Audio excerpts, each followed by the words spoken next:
السلام عليكم ورحمة الله وبركاته. ازيكم يا حبايبي؟ عاملين ايه؟ يا رب تكونوا بخير. النهاردة ان شاء الله هنعمل غدا سريع سريع كده. بصوا، يعني احنا هنعمل ملوخية وطبق بتنجان مقلي كده وفلفل، وده الغدا بتاع النهاردة. بصوا يا حبايبي، احنا دلوقتي الدنيا شايفين الدنيا عاملة ازاي، وصعبة صعبة يعني. كل واحد يعني عارف الدنيا ماشية ازاي، وكلنا لازم نحس ببعضينا. فالنهاردة ان شاء الله هنعمل ملوخية. انا ما عنديش شوربة، ما عنديش شرب. ومثلا كل واحدة، يعني جوزك مثلا شغال أرزاقي، شغال على باب الله أي حاجة، والفلوس مش مكفية معاكي تجيبي أكلة يعني غدا النهاردة. هعمل إيه؟ هجيب نص كيلو ملوخية ونص كيلو بتنجان، ونجيب العيش وهنعمل طبق بتنجان وطبق ملوخية. أنا الملوخية دي أنا عاملاها بالمية، أيوة بالمية، ومرقة اللي هي الماجي. هنشوفها احنا عاملينها ازاي. والله يا حبايبي انا عملتها اهوت قدامكم بالميه. انا ما عنديش شوربه. فهنعمل ايه عشان نتغدى النهارده مثلا؟ وكل واحده عندها عيلين ثلاثه، الله اكبر ربنا يخلي. ومفيش فلوس الا على القد. مفيش معاه الا 20 جنيه. تجيب تمشي نفسها، تجيب الملوخية وتجيب العيش. ملوخية الخضرة مش قادرة تجيبها، تجيب ب5 جنيه ملوخية ناشفة. يلا نشوف هنعمل الملوخية اللي بالمية دي ازاي. يلا حبايبي، حبايبي الحلوين، اللايكات والاشتراكات الجميلة يا حبايبي. يلا بينا. يلا بصوا، بسم الله الرحمن الرحيم. انا هنا معايا ملوخيه نص كيلو بقى او كيلو حسب ما انتوا عايزين تعملوا. بص، ومعايا بتنجان. انا بحب البتنجان اللي هي كبيره المليانه، عشان خاطر اما اجي اقليها ما تبقاش ناشفه. هنعمل طبق ملوخيه وطبق بتنجان جنبيه، والحمد لله. وغدا النهارده اهو. يلا انا هقطفها. بصوا اهو، بقطفها كده. انا بقطفها من هنا، ما بشيلش الورق بس، لا انا باخدها بالعنقود بتاعها كده اهو. بصوا كده اهو.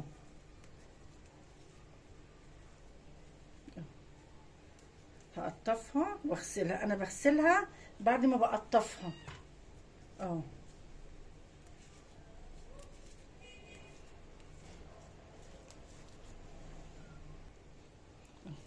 انا ما بقطفها بقوم حطاها في طبق كبير واسع زي ده كده، عشان اعرف اغسلها كم مره كده، عشان لو فيها رمل ولا حاجه ما تبقاش ايه، يعني الطبق ما يبقاش ضيق عليها. انا بعملها في طبق واسع اهو.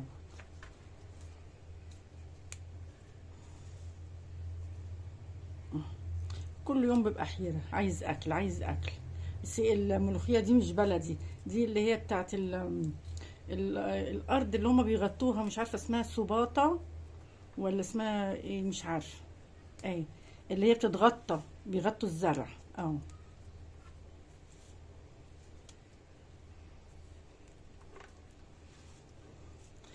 العنقود ده يعني ما بتيجي تقطفيها الحتة دي بتخلي لها عرق. لكن احسن ما بتقطفي، في ناس بتقطفها ورقة ورقة، لا انا مش بحبها كده. انا بحبها بالعنقود بتاعها. انا هقطفها واغسلها وهنشفها تحت المروحه شويه، احطها على فوطه نظيفه تتهوى بس كده، تنشف عشان ما تبقاش ايه فيها ميه كتير. وبعد ما اخلصها كده هوريها لكم وانا بخرطها.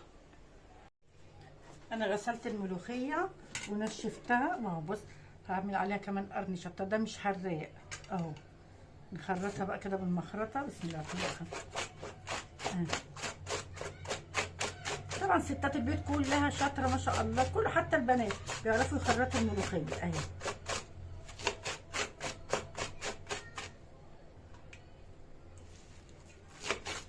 وممكن تحطي كمان عليها فصين توم، اللي ما عندوش قولون. لكن اللي عنده قولون يبقى كفايه على ايه فصين التوم بتوع التقليه اهي.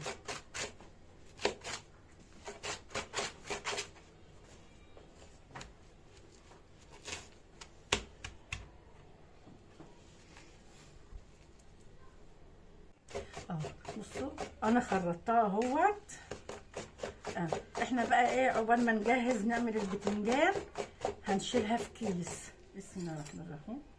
ما تحطهاش في طبق، ايوه ما تحطهاش في طبق. اما بتحطيها في طبق ومثلا بتحطيها في التلاجة هي بتغمق، لكن في كيس بلاستيك مش هتغمق حتى لو قعدتيها يعني كام ساعة حتى كده اهي. بسم الله الرحمن الرحيم اهي. بسم الله الرحمن الرحيم اهي. عشان هاجي هعمل البتنجان وبعد كده ايه اقوم عامله الملوخيه على طول عشان تبقى سخنه اهي. هحطها في التلاجة. هنقلي البتنجان. بص انا غسلت البتنجان ونشفته عشان طبعا ما يطرطش في الزيت. شوف انا بقطعه من الوسط، انا عشان كده بجيبها كبيره يعني تخينه مبقلظه كده عشان اما اجي اقليها ما تبقاش ناشفه. بصوا بحطها على الوش الاول. بسم الله الرحمن الرحيم كده اهو. هنقلي بتنجان وفلفل اهوت. بسم الله اهي.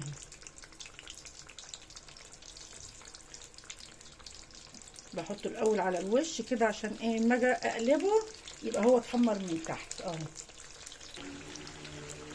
بسم الله الرحمن الرحيم. نقلبه بقى كده اهو. ممكن تجيبي برده بتنجانه لو عايزه تقلي البتنجان الصغير، لو مش بتحبي الكبير هاتي البتنجانه الصغننه اللي هي بتاعه المحشي ويا دوب، بس ما بتخليهاش تحمر قوي طبعا عشان ما تنشفش اهي. يا دوبك بس بتحرجيها كده في الزيت تبقى ايه عشان تبقى طريه. انا هقلي كمان انا بس 5. هطلع البتنجان وهقلي فلفل كمان. الفلفل مش حامي اللي انا هقليه اهو. بصوا ده الفلفل اللي انا هقليه اهو. بصوا انا قليت البتنجان اهوت وقليت الفلفل. دي الخلطه اللي انا عاملاها ومصوراها قدامكم على القناه اهي. بصوا انا قايله لكم انا عامله علبه ما شاء الله فيها يجي كده حوالي 2 كيلو وشويه كمان. عامله كتير قوي عشان انا ساعات اعمل بتنجان دايما كده بنحبه. فاحنا هنعمل بقى ايه اهو. بسم الله الرحمن الرحيم اهو. هبدا البتنجانه كده اهيت. وهفكركم تاني البتنجان ده الخلطه توم وكرفس وفلفل الوان اللي هو الاحمر والاصفر وقرن فلفل حامي فيها كمان، وحاطه ليمون كتير وكمون. هرس عملت في الكبه الفلفل والكرفس والثوم في قلب الكبه وشويه الملح. بعد ما طلعتهم وفرمتهم حطيت شويه الكمون. ما فرمتش الكمون مع الخليط في الكبه عشان ما يمررش، ريحه الكمون بتطير كمان ما تبقاش حلوه. فانا بحط الكمون بعد ما بفرمه. وبعصر كوبايه ليمون كبيره بحطها عليها عشان انا بعملها للسمك والبتنجان. ديت انا حاطه عليها كده شويه خل. دلوقتي ما بطلع حبه من التلاجة من العلبه بقوم حاطه عليها ربع كوبايه خل او نص فنجان. احط شويه خل عشان البتنجان، لكن ما ينفعش احط الخل على الخلطه كلها عشان السمك اهو. انا حدقت كده البتنجان وادي الفلفل معاه اهو. اول ما ايه ما نفور الملوخيه. بصوا احنا قلنا ايه بقى، ولا عندنا شوربه ولا عندنا اي حاجه. دول 3 مكعبات ماجي، 3 مكعبات ماجي لحمه اهي. هندوبهم خالص كده دوبناها كده. احنا قلنا بقى ايه، واحده معلش ظروفها ما معهاش فلوس او جوزها شغال ارزاقي وما معهاش فلوس تعمل اكل كامل ولا اكل مثلا ايه هتطبخ طبيخ. بسم الله الرحمن الرحيم. انا فضيتها من الكيسه اهو، الكيسه اهو. بسم الله الرحمن الرحيم. هتعمل ايه؟ هتقوم تعمل كده معلش وما عندهاش شوربه.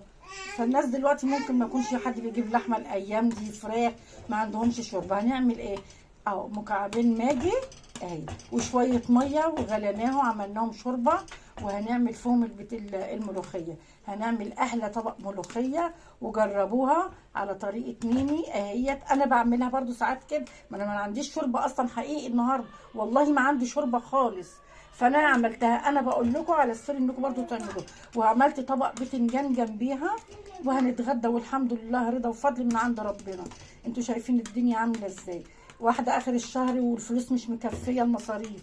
ان شاء الله تعمل حتى شويه ملوخيه ناشفه، تجيب ب5 جنيه ملوخيه ناشفه ب10 جنيه زي ما بتتباع بقى.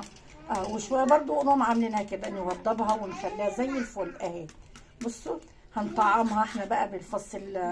عملت انا حطيت عليها حطيت عليها قرن فلفل اخضر وانا بخرطها. عايزين تحطوا توم، اللي عايز يحط توم يحط. انا بستكفى عشان انا عندي القولون صعب جدا عشان التوم، فانا هستكفى بالحته اللي انا هحطها في التقليل اهي. بصوا ما شاء الله اهي خد. عشان انا حطاها في الكيس، وممكن تعمليها تفضل طول النهار في الكيس في التلاجة عادي. انا ما بخليهاش، انا خليت اللي هي الشوربه بتاعتنا بقى بالماجي غليت اهي. انا خلاص كده مش هخليها تغلي تاني، يا دوبك اهي خلاص كده. بصوا ديت حته ليا، ايوه انا عندي ليا، في ناس ما عندهاش ليا. ممكن حته سمنه اهي، حته زبده زي ما انتوا عايزين. وبصوا دولت يعني انا عامله كده كيلو ملوخيه، ودول حوالي 3 فصوص توم. اللي عايز يكتر التوم دي بقى بتاعتكم انتوا براحتكم. انا ما بكترش التوم عشان انا بتعب، يعني القولون بيتعبني قوي قوي من التوم اهو. بصوا حته زبده، حته سمنه بلدي، حته سمنه عاديه، دي حته ليا عندي اهي. بسم الله الرحمن الرحيم. شايفين يعني يا جماعه كل واحد والظروف، وكل واحد على قده. مش لازم نعمل الملوخيه بالشوربه، ادام ما عندناش شوربه ما نعملش ملوخيه، لا نمشي يومنا وناكل عيالنا اي لقمه، اي لقمه والحمد لله اهو. انا ما بخليهاش يعني تغمقي، او ما بحبهاش حمراء ابدا اهو. واحط بقى معلقه كزبره صغيره اهي. يعني انا عامله النهارده طبق البتنجان وطبق الملوخيه غدانا النهارده. الحمد لله، رضا نعمه وفضل من عند ربنا يا رب. وهي الملوخيه مش رخيصه كمان يعني اهي. شايفه انا بحب بقى لونها كده اهي. بسم الله الرحمن الرحيم. اطفي بس ادي المعلقه كده اهي. بسم الله الرحمن الرحيم. شوف بقى بسم الله الرحمن الرحيم. امي وستي كانت بتعمل كده. امي وستي ايوه جدتي. نحط كبشه كده في بسم الله الرحمن الرحيم.